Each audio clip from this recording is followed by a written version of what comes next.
Olá, eu me chamo Cibele Saraiva Kunz, sou cientista social, mestre e doutora em filosofia. E venho hoje apresentar uma introdução ao pensamento da Escola de Frankfurt, ou melhor, uma introdução à teoria crítica formulada pela Escola de Frankfurt.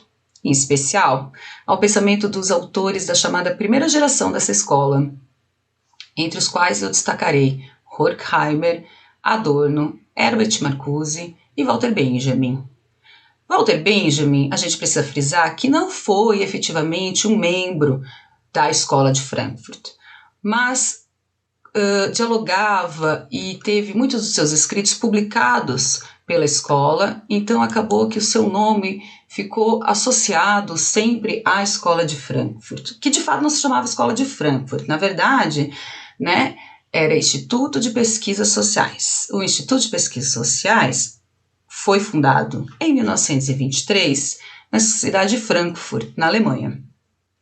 E tinha uma vinculação com a Universidade de Frankfurt também, embora se mantivesse como um instituto de pesquisas independente, tá, da universidade. Então, e Benjamin teve muitos dos seus escritos publicados pela Revista de Pesquisas Sociais, que era publicada pelo Instituto. Então, por isso também ficou muito associado o seu nome com um representante da Escola de Frankfurt, mas, de fato, ele com certeza era um teórico crítico, como assim o eram também os representantes da Escola de Frankfurt. E é sobre isso que eu vou falar um pouquinho hoje aqui, tá? O que é teoria crítica. Mas, para tanto, a gente faz um pequeno apanhado, né, histórico e um pouquinho um apanhado de como a gente chega nos pesquisadores, né, nos filósofos, cientistas sociais da Escola de Frankfurt, tá? Na verdade, então, o Instituto de Pesquisas Sociais, ele primeiramente ia ser chamado como Instituto para o Marxismo, mas foi abandonada a ideia por acharem provocadora demais esse nome. Mas, então, são os autores, né, que fizeram parte do Instituto de Pesquisas Sociais, eram todos de uma corrente marxista de pensamento, embora não somente, né, na verdade, o objetivo do Instituto era uma análise radical, no sentido de profunda, né, no sentido de chegar na raiz mesmo, né, da sociedade burguesa, tá? Para isso, eles tinham também o intuito de ser interdisciplinar. Então, não era um instituto que tinha só filósofos. Você tinha filósofos, você tinha cientista social, você tinha psicanalista, né? Autores que vinham mais da área da economia, né? Eles tinham o intuito de desenvolver pesquisa em vários dos campos, né, dos estudos da sociedade, né?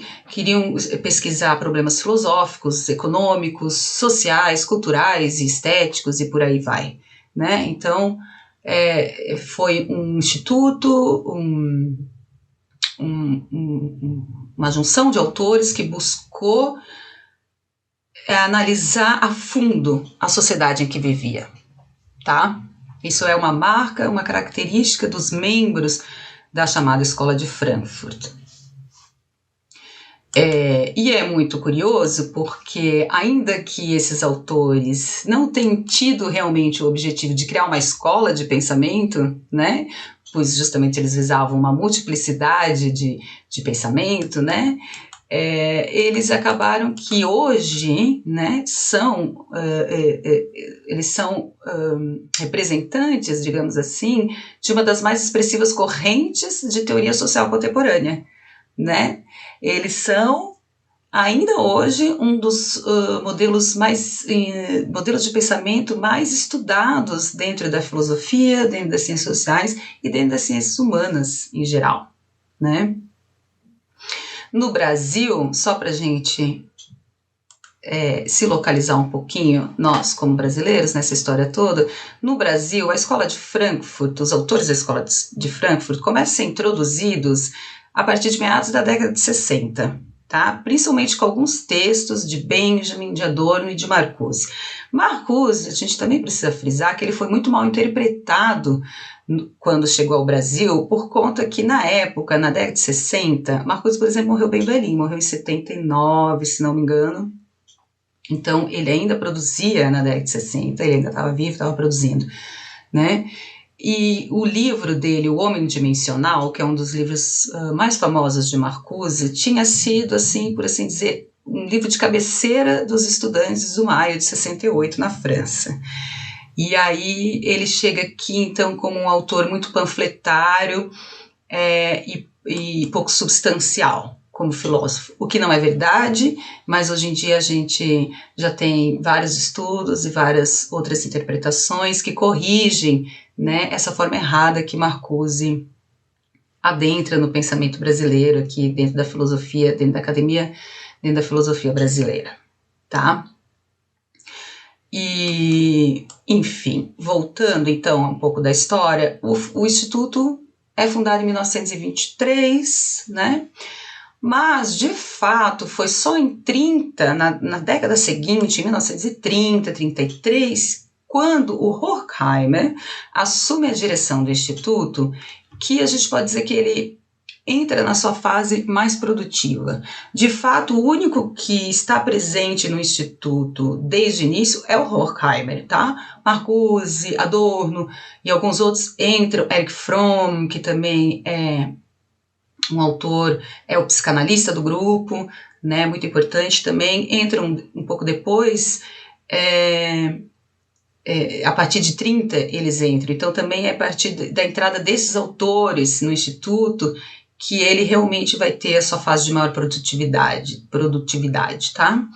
Antes tiveram alguns outros autores que não ficaram tão relevantes na história, assim, dos estudos das ciências sociais e da filosofia, então a gente acaba não abrangendo eles tanto, né? Mas a gente tem uma vasta gama de obras aí que fala, que comenta e que perpassa por esses outros autores, tá? Que eu não vou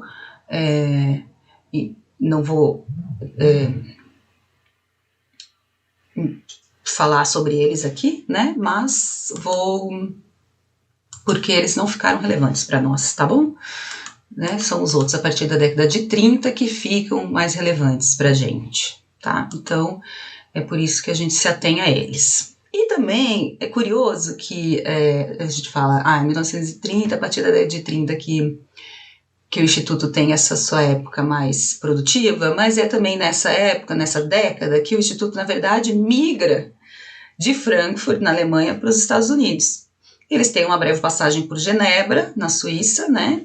Mas depois se fixam nos Estados Unidos por conta da perseguição nazista aos comunistas e aos judeus, porque além de eles terem essa base comunista, todos eles teórica, né? Eles eram teóricos também do comunismo, ou do marxismo, eles também eram todos de descendência judia, né? Então, eles são obrigados a emigrar, né? Primeiro tentam se fixar em Genebra e aí perceberam que a Europa não era um lugar muito seguro, então, e foram todos para os Estados Unidos.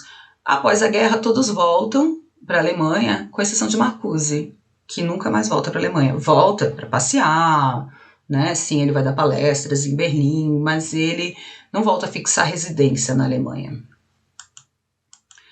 Bom, dito isso, eu me programei nessa aula para falar um pouco sobre o que é teoria crítica. Eu acho que essa é a melhor forma de a gente introduzir, né, sobre os assuntos tão vastos que esses teóricos abordaram, tá, em suas obras ao longo também de anos de produtividade. Eles produziram muita coisa e eles escreveram sobre muita coisa, tá?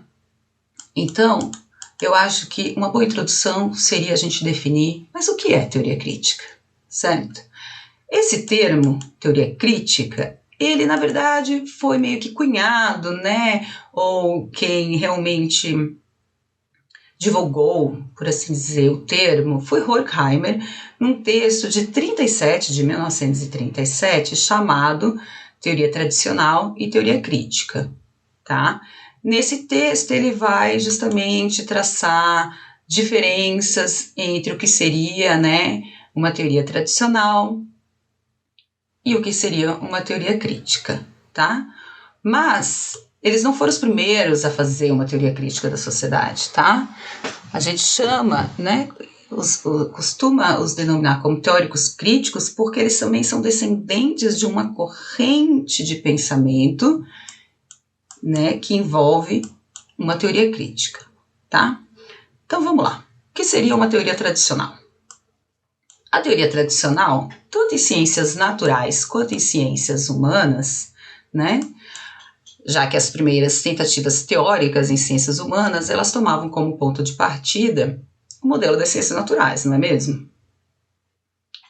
Né? Então, a gente pode dizer que uma teoria tradicional, ela busca uma chamada neutralidade científica, certo? Ela separa o indivíduo, o observador, o teórico, da sociedade, né? Mas isso causa uma simplificação e até mesmo uma contradição muito grande, contradição não, uma simplificação ou até mesmo uma eliminação das contradições da praxis social, não é mesmo? Porque veja bem, como que é possível, né, a gente ignorar o olhar do observador, né? Como é possível ser imparcial em ciências humanas? Né? Tenho para mim que isso já é difícil mesmo nas ciências duras, nas ciências naturais.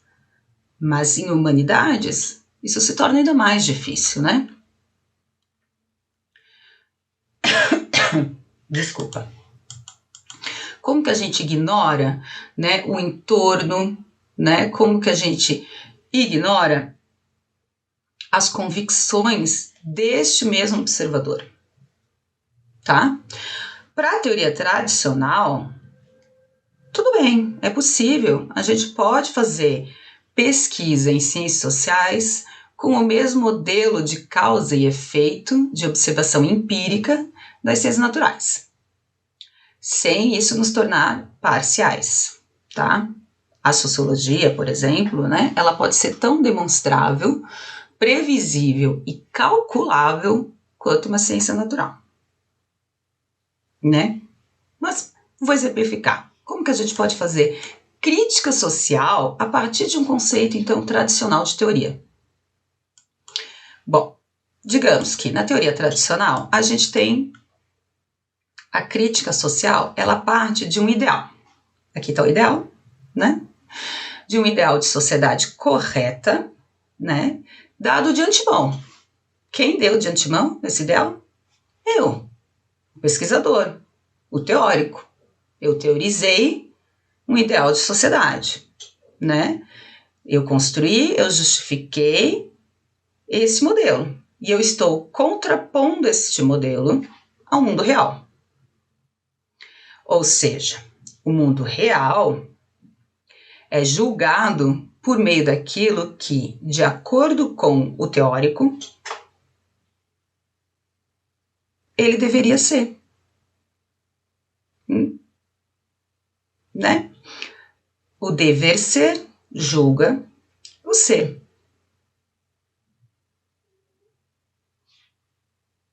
Tá? A suposição, né, de tal crítica é que assim a gente consegue aos poucos aproximar o mundo concreto do modelo ideal. A gente pode chamar essa forma de fazer crítica também de crítica normativa, tá bom?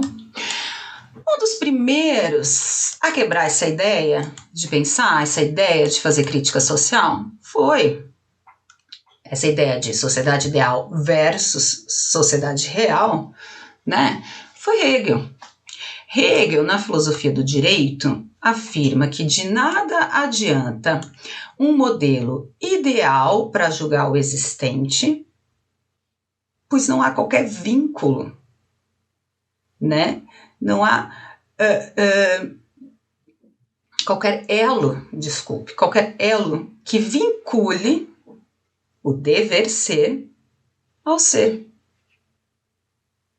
Portanto, né, eu tenho que buscar na própria realidade os critérios com os quais eu posso julgar essa mesma realidade.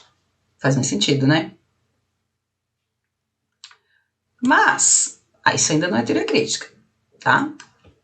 Agora estamos em Hegel, também não é teoria tradicional. Para Hegel, todos os processos sociais estão permeados de valores, certo? Os processos, as instituições, né, são constituídos com bases e ideias que tentam de alguma forma realizar. Por exemplo, o Estado, certo? Para o Hegel, o Estado é a efetivação da liberdade.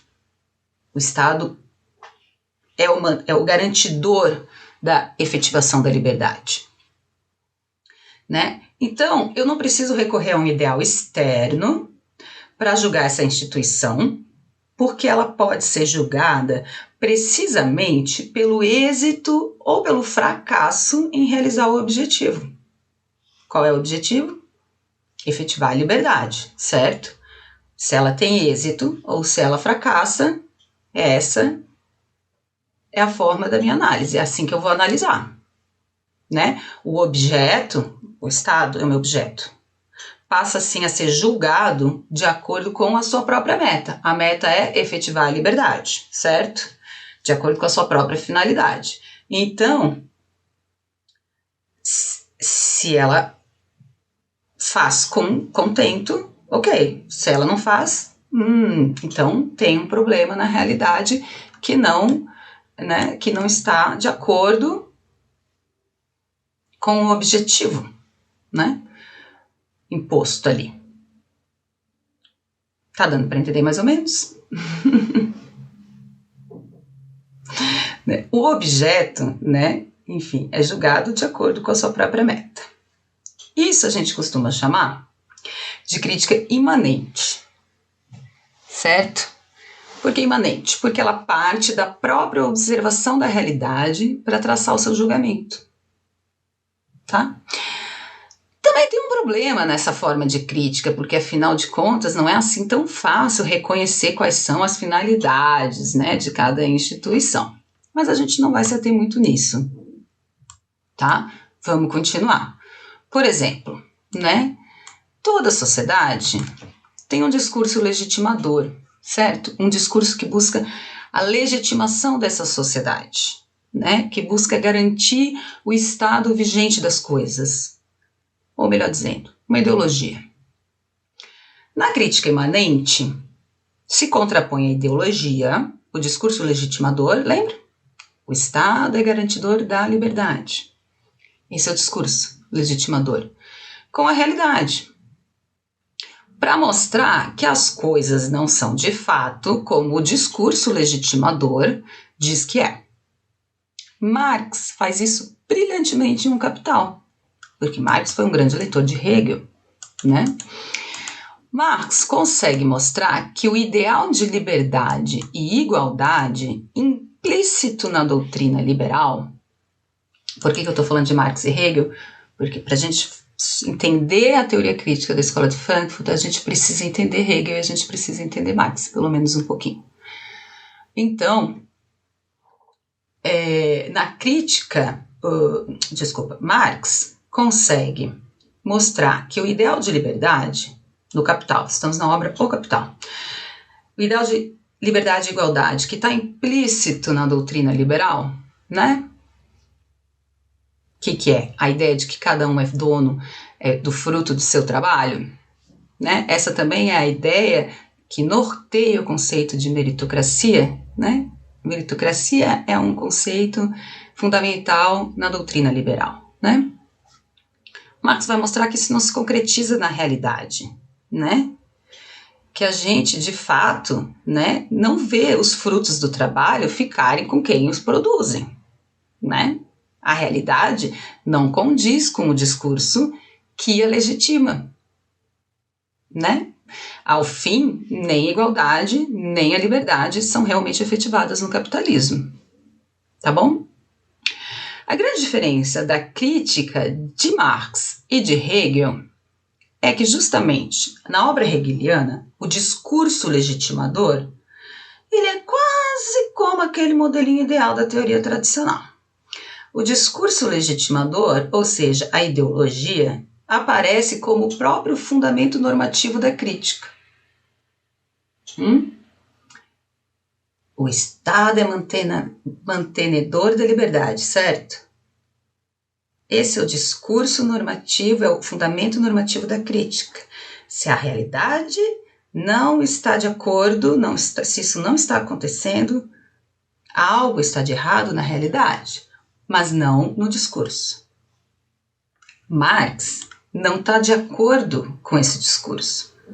Marx não está de acordo com os ideais implícitos nos processos sociais. Ele não pensa que os problemas reais decorrem simplesmente de uma má aplicação dos valores da modernidade, né? Então, o Estado é mantenedor da liberdade. Então, só está mal aplicado. Alguma coisa aí não está dando certo, porque isso aqui, com certeza, tem que ser válido. O Estado é mantenedor da realidade, da liberdade, perdão. Marx não critica apenas o mundo por não corresponder ao seu discurso legitimador, como faz Hegel. Porque Marx vai criticar o próprio discurso legitimador. Estes ideais, os ideais da sociedade liberal burguesa. São os ideais que estão errados, é o discurso legitimador que está errado.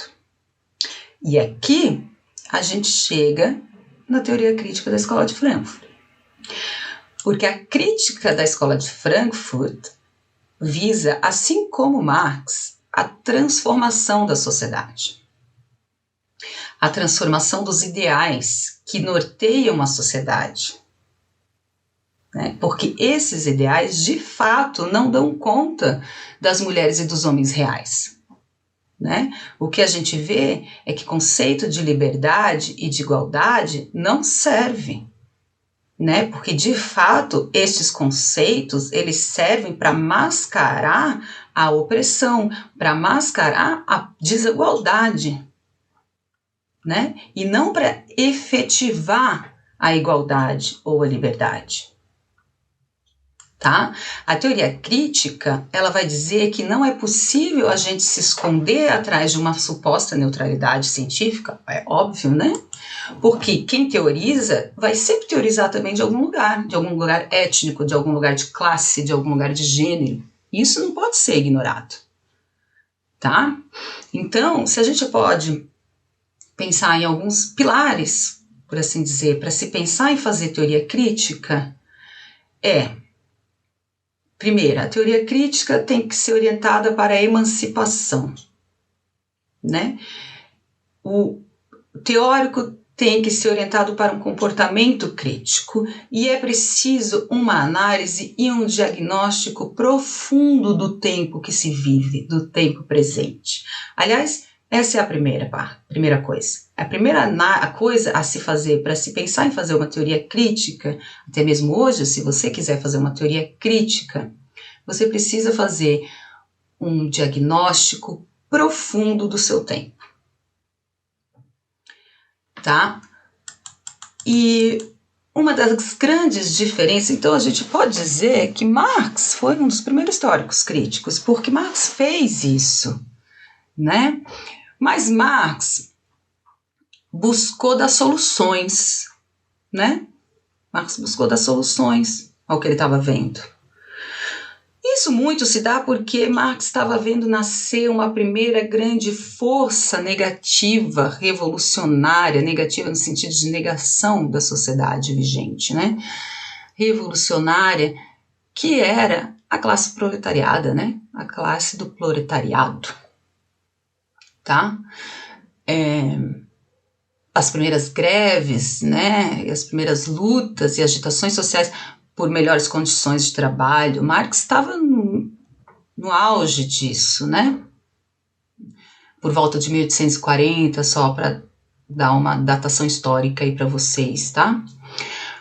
Já os frankfurtianos, né, já estão no século XX, né? Já estão lá na década de 30, e eles escreveram até a década de 70. Nós temos escritos de 50, 60, Marcuse escreveu até a década de 70. Então, eles viram grandes transformações sociais, né? Não passaram só pela Segunda Guerra, passaram também pela Guerra Fria, passaram também pela Guerra do Vietnã e por grandes movimentos sociais nos Estados Unidos que estavam surgindo, Black Panthers, movimento feminista e os primeiros movimentos de ecossocialismo também. Então eles viram muita coisa acontecer e principalmente viram que o proletariado tinha sido absorvido pelos ideais da ideologia dominante, pelos ideais do discurso, né, norteador, né, do discurso que legitima essa sociedade exploradora, essa sociedade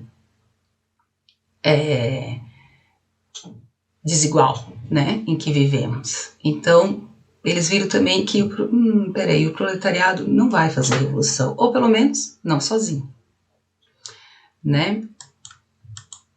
Por isso, uma grande diferença também, então, da forma em que eles fizeram a crítica foi justamente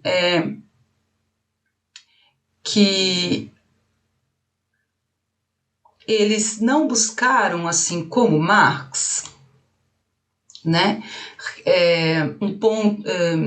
Eles não buscaram, assim como Marx, oferecer soluções, saídas, tá?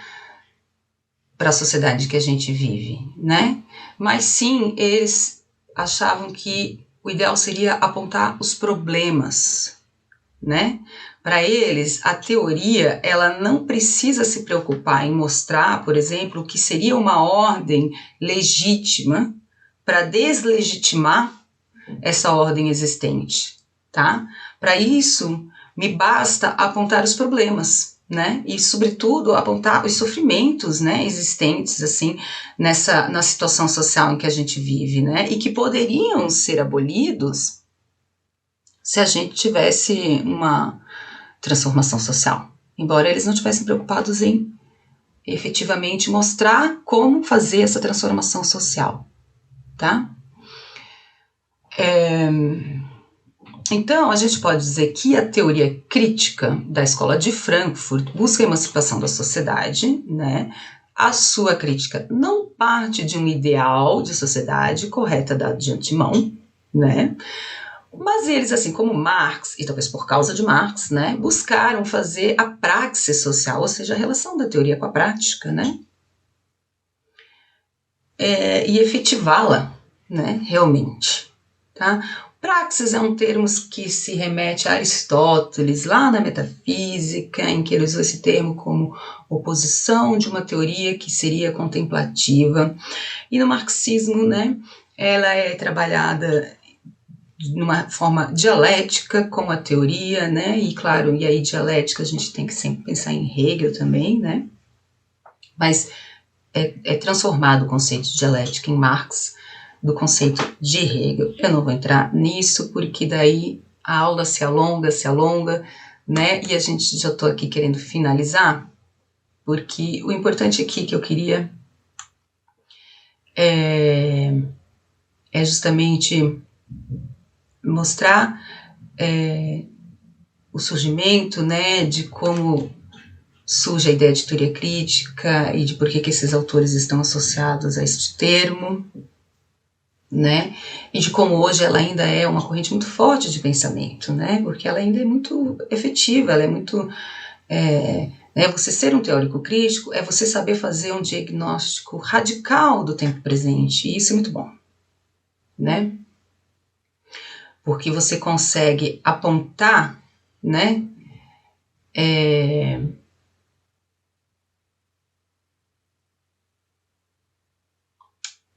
apontar exatamente onde estão os problemas, né, e apontar também suas causas, né, de como ela se perpetua, né, de como a exploração social, né, ela se perpetua, né, porque a gente fica mantendo um discurso, né, que legitimador, para manter a palavra aí que eu estou usando desde o início, que na verdade não é isento, né? Ele não é neutro, ele é justamente criado para manter, para mascarar, né, as desigualdades e a exploração, né? E para fazer a gente achar que isso é que você viver melhor dentro dessa sociedade em que a gente vive é possível a partir de si mesmo, né? É um discurso que mascara a real forma da sociedade, de como ela realmente está estruturada, né? Baseada em exploração, em desigualdade, né? Essa forma capitalista, liberal ou neoliberal, ela é baseada em exploração e em desigualdade. Ela não tem como não ser assim, né? A teoria crítica nos ajuda a enxergar isso, né? Ela destrincha a sociedade como ela está dada e assim fica claro para todos nós, né? Para quem se dispõe a ler, para quem se dispõe a entender, como o discurso legitimador dessa sociedade faz isso, né? E se apodera, né? Nos torna passivos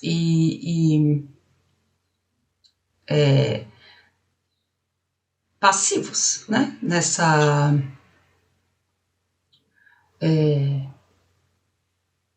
sem vontade de mudança, né? Pessoas que não têm vontade aí de mudar a estrutura da sociedade, né? Haja vista o que fez com o próprio proletariado, né? Uma das formas, por exemplo, se vocês querem entender isso um pouco, tá? Uma das formas que a Escola de Frankfurt deixa brilhantemente para a gente entender um pouco como isso é feito é a análise que esses autores fazem sobre a obra de arte, né? E de como esse discurso legitimador, de como o Estado, de como o status quo, né, transforma objetos artísticos em objetos da indústria cultural, que eles chamam de indústria cultural, é um termo também cunhado por esses autores, tá? A cultura, ela deixa de ser uma decorrência, por exemplo, espontânea da condição humana para se tornar um campo de exploração econômica, tá? Sobre isso, eu deixo aqui para vocês, para ir encerrando aqui um pouco a minha aula, eu deixo aqui para vocês poderem ir atrás e ler, se vocês quiserem, a partir daqui, se introduzir, assim, se aprofundar um pouco mais no pensamento da Escola de Frankfurt, né? Uma das formas, eu acredito, mais interessantes de se introduzir no pensamento deles é justamente através do pensamento deles sobre o que é a indústria cultural e sobre as suas análises sobre os objetos da cultura. Então eu deixo aqui uma recomendação, primeiramente, indústria cultural. Esse conceito está no livro A Dialética do Esclarecimento, escrito por Horkheimer e Adorno, tá? Eles têm um capítulo chamado justamente Indústria Cultural, tá? Que eles falam sobre isso. Depois, eu recomendo fortemente a obra de Arte na Era de Sua Reprodutibilidade Técnica, de Walter Benjamin, que vai falar também sobre isso. E, por último, um textinho do Marcuse, que está numa coletânea de artigos dele chamada Cultura e Sociedade, no volume 1.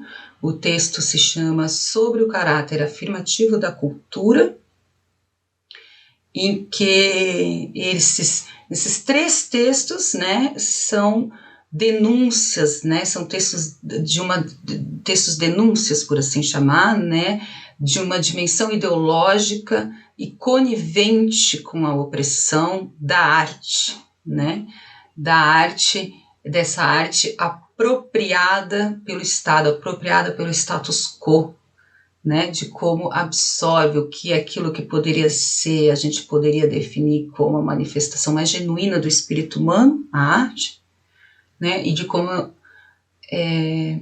se consegue, o discurso legitimador consegue dissolver isso tudo, né, massificar, né, isso tudo e tornar então, os objetos artísticos, torná-los totalmente desprovidos de qualquer possibilidade emancipatória, né? Eu deixo aqui a dica, então, desses livros, que são muito interessantes para a gente se aprofundar um pouco mais na teoria crítica.